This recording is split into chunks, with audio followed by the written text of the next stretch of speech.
Hello friends, asset allocation for a person between age 20 to 30. Ideally, this is the age when an individual start earning. इस stage में उसको क्या करना है? जितना पैसा आए, कोशिश करनी है कि पहले ही उसको इन्वेस्ट कर दिया जाए।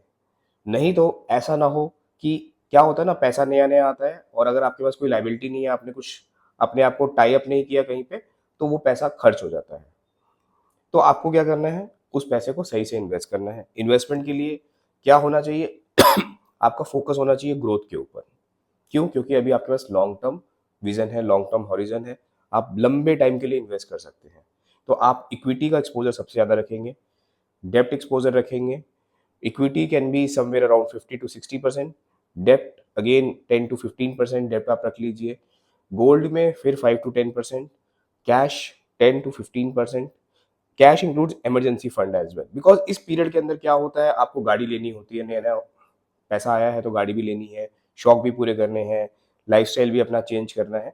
तो आपके पास कैश कंपोनेंट थोड़ा ज़्यादा रहना चाहिए।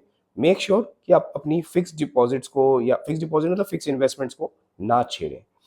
इंश्योरेंस सबसे पहले, सेकंड मतलब insurance means term insurance first of all, second is health insurance, third is जो कैश आपने रखा है emergency liquid fund, which is जो भी आपका खर्चा होने वाला है उसका 6 से 9 महीने का एक्सपेंडिचर।